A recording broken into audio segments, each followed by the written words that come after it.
আসসালামু আলাইকুম এভরিওয়ান। শব্দহীন ভালোবাসি গল্পের 2 নম্বর পার্ট নিয়ে চলে আসলাম। তো বেশি কথা না কয়ে চলুন গল্প শুরু করা যাক। আমি শুধু আম্মার কোলে শুয়ে কান্না করছি। কেন অনেক ওর সাথে এমনটা করলো? কিছুক্ষণ পর ডাক্তার ভিতর থেকে বের হলো। ডাক্তার বের হতে আমি এগিয়ে গেলাম।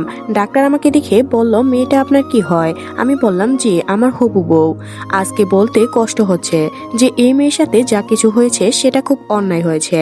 আমরা আমাদের মতো চেষ্টা করছি। তবে একটা কথা বলি, যত পারেন ওর দিকে নজর রাখেন। আর যে ওর সাথে এমন করেছে ওকে ধরে থানায় দেন। জি স্যার, আপনাকে বলতে হবে না। এখন কি আমি ওকে নিয়ে যেতে পারি? নিয়ে যাবেন? ঠিক আছে, নিয়ে যান। যদি কোনো সমস্যা হয় আমাকে জানাবেন, ঠিক আছে? হুম। ডাক্তার কথা শুনে রিয়াকে নিয়ে বাসার উদ্দেশ্যে রওনা দিলাম। বাসায় যাওয়ার পর আম্মু বলল, রনি ওকে আমি আমার রুমে নিয়ে যাই। আমি বললাম, না আম্মু, এখন তোমার রুমে নিয়ে যেতে হবে না, আমি ওকে আমার রুমে নিয়ে যাই। রাতে তো ও তোমার সাথেই থাকবে। আমি রিয়াকে নিয়ে আমার রুমে যেতে আমার বন্ধুরা সবাই আসলো ওকে দেখতে।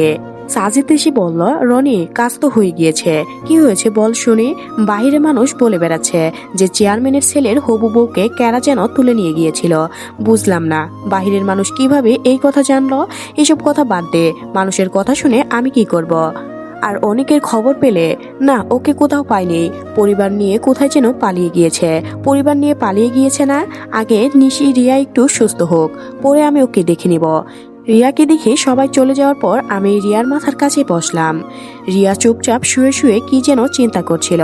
আমি ওর হাতে ফোনটা দিয়ে বললাম, আমি যা বলবো সবগুলা প্রশ্নের উত্তর দিয়ে দিবে, ঠিক আছে?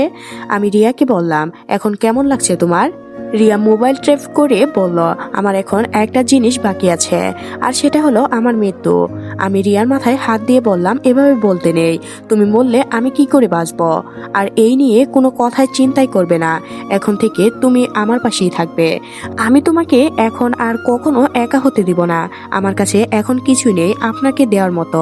খুব ইচ্ছা ছিল আপনাকে নিয়ে সংসার করব, আপনাকে ভালোবাসবো, আপনার বুকে মাথা রেখে ঘুমাবো, কিন্তু আপনার বন্ধু সেটা হতে দিল না। আমি ওর কাছে আমার জীবনটা পর্যন্ত ভিক্ষা চেয়েছিলাম, কিন্তু ও আমাকে ছাড়লো না। এসব নিয়ে এখন আর কোনো কথা বলবে না। আর ওকে আমার দেখার আছে। ও তোমার পা ধরে মাপ চাইবে, দেখো।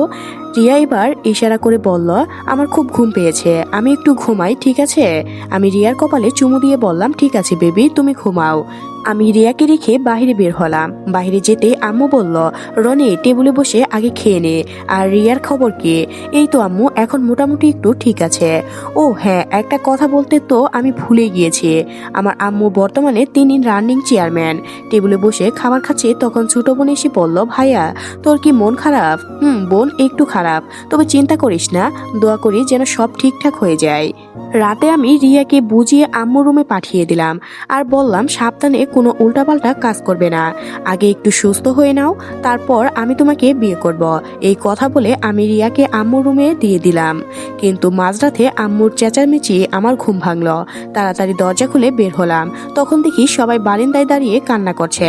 বুঝলাম না বাহিরে আবার কি হয়েছে। আমি তাড়াতাড়ি বারান্দায় গেলাম। গিয়ে দেখি বাহিরে কাঁঠাল গাছে একটা লাশ ঝোলানো আছে, আর সেটা আমার রিয়ার।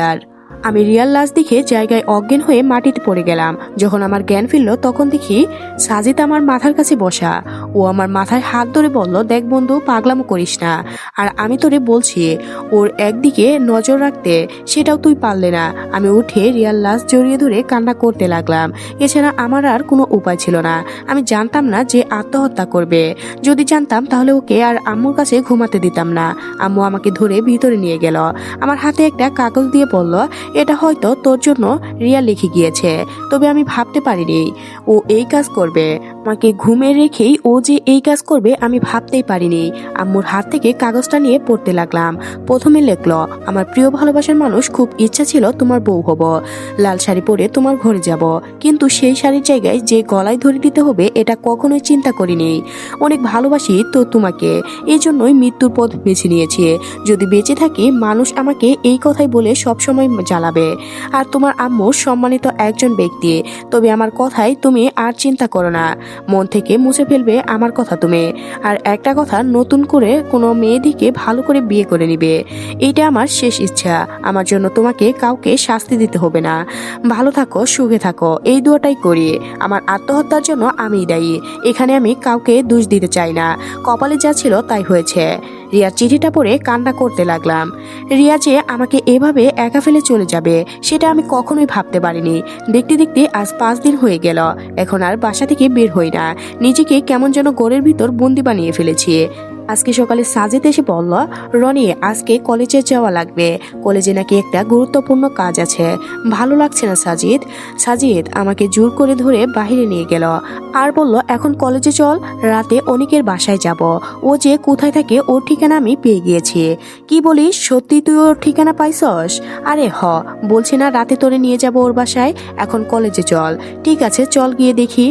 সাজিদকে নিয়ে কলেজে গেলাম। কলেজের মাঠে যেতে এক বড় ভাই ডাক দিয়ে বলল, রনি এইদিকে আয় তো একটু।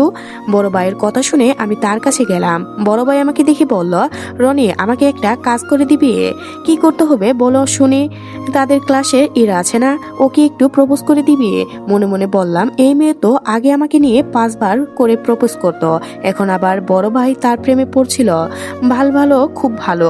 আমি বললাম, পারবো যদি আমাকে একটা জিনিস মিলিয়ে দিতে পারেন। বলল, তোর কি লাগবে? তোর যা লাগবে আমি দিব, তাও আমার কাজটা করে দে তুই। ঠিক আছে আমি করে দিব, তবে আজকে রাতে আপনার পিস্তলটা আমার লাগবে। আমার কথা শুনে বড় ভাই বোকা হয়ে গেল। বলল, তুই এটা দিয়ে কি করবি? নাকি কাউকে? আরে না, কি যে বলেন না আপনি। আমি তো শুধু একটু ভয় দেখাবো, আর বাহিরে আর কিছু না। আচ্ছা ঠিক আছে নিশ্চা, এখন আমার কাজটা করে দে। আচ্ছা ভাই ঠিক আছে। বড় ভাইয়ের কাছ থেকে যেতেই সাজিদ বলল, কি রে উনি কি বলল?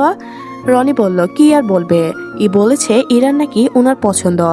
সাজিদ আমার কথা শুনে হাসতে হাসতে বলল, যেই মেয়ে তোর পিছনে ঘুরে থাকে ওনার পছন্দ? বাহ বাহ। আরে আমি ওনার কাজ করে দিব, এর বিনিময়ে আমিও কিছু নিব ওনার কাছ থেকে। এখন বল ইরাকে কোথায় পাবো? ওর তো মাঠের বড় গাছের নিচে বসে আড্ডা দিচ্ছে, দেখ যা। তাহলে চল যাই। না বাবা আমি যাব না, তুই যা, খুব বদমাইশ এই মেয়ে, পরে আমাকে সবার সামনে অপমান করবে। তাহলে তুই এখানে দাঁড়া, আমি ওর সাথে একটু কথা বলে আসি। সাজিদকে দাঁড় করিয়ে আমি ইরার কাছে যেতে লাগলাম। ইরা দূর থেকে আমাকে দেখে বলল, কি ব্যাপার মশাই, আজকে সূর্য কোন দিক থেকে উঠেছে? কেন ইরা, যেই দিন থেকে ওঠার কথা সেই দিন থেকেই উঠেছে। তোর তো সবকিছু আমি দেখে ফেলেছি। কি দেখলি তুই এমন? আমার তোর চেন খোলা আছে, সবকিছু দেখা যায়। আমার সাথে তোর মজা করতে হবে না। আর আমার চেন খোলা নাকি বন্ধ এটা আমি জানি। একটু হাসি দে, তোর মুখের হাসি দেখলে আমার খুব ভালো লাগে। তবে আমি খুব দুঃখিত তোর গার্লফ্রেন্ড, প্লিজ এই বিষয় বাদ দে। এখন আর মন খারাপ করতে চাই না। ওর জন্য আমি কম করেছি, কিন্তু ও আমাকে একা রেখে চলে গেল। আমি বলছি যে আমি তোমাকে আবার বিয়ে করব, কিন্তু তাই কি বলে আত্মহত্যা করা লাগে? যা হওয়ার হয়ে গিয়েছে, এসব চিন্তা করে এখন আর কোনো লাভ হবে না। বাদ দে। এখন বল, হঠাৎ করে এই লাইলির কাছে কি করে জন্য আসলি? আমার কথা তো তোর মনেই থাকে না। এক বড় ভাই নাকি তোকে পছন্দ করে, ওই যে দাঁড়িয়ে আছে উনি বলেছে তোর প্রপোজ করার জন্য, এর জন্যই আসছে। লাঠি খাবি তুই? তোর হয়ে কেন কথা বলছিস? হ্যাঁ তুই উনাকে চিনিস? উনিকে, ওনার নামে 3টা মামলা আছে, তাও তো আবার সেগুলো মানুষকে মারার জন্য। কি বলিস এসব তুই? আরে আমি সত্যি কথা বলছি।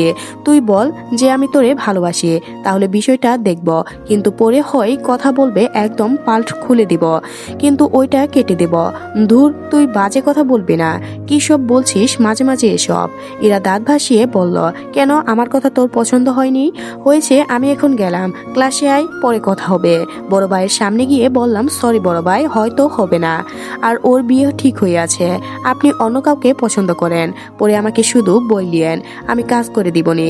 মিথ্যা কথা বললাম, কারণ আমি চাই না ইরার কোনো ক্ষতি হোক। বড় ভাই বলল, আচ্ছা কোনো সমস্যা নেই, যাওয়ার সময় আমার কাছ থেকে পিস্তল নিয়ে যাস। ক্লাস শেষ করে মাঠে গিয়ে বললাম, সাজিদ আজকে অনেকের পুরো পরিবারকে হত্যা করব। ও আমার মন নিয়ে খেলা করেছে, ওর কারণে আমি রিয়াকে হারিয়েছি। ওকে তো আমি ছাড়বো না, আর তুই শুধু আমাকে ঠিকানা বলে দিস, বাকিটা আমি দেখে নেব। আচ্ছা ঠিক আছে এখন চল। বড় ভাইয়ের কাছ থেকে পিস্তলটা নিয়ে বাসায় চলে গেলাম। রাতে সাজিদ এসে বলল, তো রনি চল গিয়ে দেখি ওরা কি করে। সাজিদকে আমি না করলাম, আমার সাথে যেতে হবে না, কিন্তু ও আমাকে একা ছাড়তে চায়নি। এই না হলে বন্ধু। সাজিদ আমাকে নিরিবিলি একটা জায়গায় নিয়ে গেল। এখানে আশেপাশে অনেক বড় বড় জঙ্গল আছে মনে হচ্ছে, তবে শুধু এখানেই একটা ঘর আছে মাত্র। সাজিদ আমাকে ঘর দেখিয়ে বলল, ওইখানে ওরা থাকে। রাগে আমার পুরো শরীর ফেটে যাচ্ছে, আমার ভিতরে এখন শুধু প্রতিশোধের আগুন জ্বলছে। ধীরে ধীরে দরজার কাছে গেলাম, দরজার কাছে গিয়ে লাথি মেরে দরজা ভেঙে দিলাম। দরজা ভাঙতে দেখি অনেক ভিতরে বসে মোবাইলের কারোর সাথে যেন কথা বলছে। ওকে দেখার সাথে সাথে আমি ওর বুকের মাঝে গুলি করে দিলাম। ওর জোরে একটা চিৎকার দিয়ে বলল, ও মা গো আমি শেষ।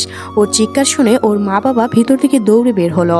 ওর মা বাবাকে দেখে আমার একটু দয়া হলো না। ওরা এসে কিছু বলবে তার আগেই ওনাদের গুলি করে বসিয়ে দিলাম।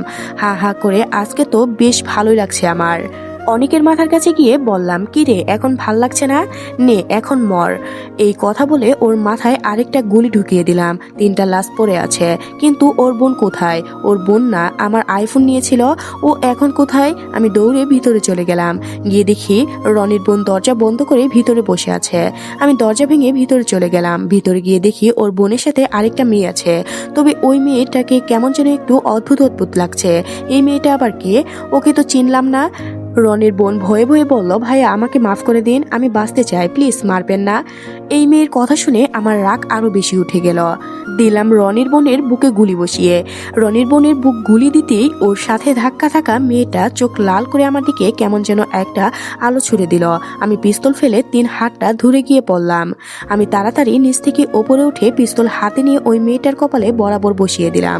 মেয়েটাকে গুলি করে মনে হচ্ছে আমি ভুল করেছি। ঘরের বাহির থেকে জোর জোর করে কান্নার আওয়াজ আসছে। আর অদ্ভুত বিষয় হলো যে মেয়েটার হাত মুখ এমনি কি চোখ থেকে লাল আরো বের হচ্ছে। সাজিদ আমার হাত ধরে বলল, ভাই এই জিনিসটা কি? আর বাহিরে এভাবে কান্না করছে কারা? আমার তো ভয় হচ্ছে, তাড়াতাড়ি এখান থেকে চল তুই।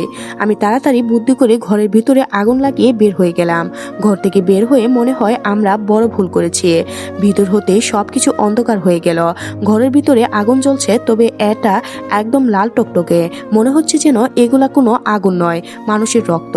আর এত জোরে জোরে কেন বা কেউ যেন কান্না করছে, যার কারণে আমার কান ফেটে যাচ্ছে।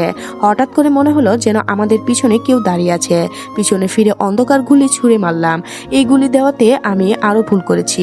আমাকে কে যেন ধরে উপরে তুলতে লাগলো। আমি হাওয়াতে ভাসতে লাগলাম, তবে মুখ দিয়ে কোনো কথা বলতে পারছি না। এত ওপরে উঠে গিয়েছি যে নিচে কোনো কিছুই দেখা যাচ্ছে না। আর হঠাৎ করে নিচে পড়তে লাগলাম। ভয়ে আমার কলিজা ফেটে যাচ্ছে মনে হয়। আজকে নিজের মৃত্যু নিজের চোখেই দেখতে পাচ্ছি মনে হচ্ছে। কথা বলতেও পারছি না। মনে হচ্ছে গলা চেপে ধরে কেউ যেন ধরে আছে। মাটিতে পড়ে অজ্ঞান হয়ে গেলাম। হঠাৎ হয়তো আজকে আমার মৃত্যু হবে। তবে যখন আমার জ্ঞান ফিরল। আজকের গল্পটি এ পর্যন্ত শেষ হয়ে গেল। পরবর্তী পার্ট অবশ্যই চ্যানেলেই দেওয়া হবে, তো চ্যানেলটি সাবস্ক্রাইব করে রাখবেন। ধন্যবাদ সবাইকে, ভালো থাকবেন।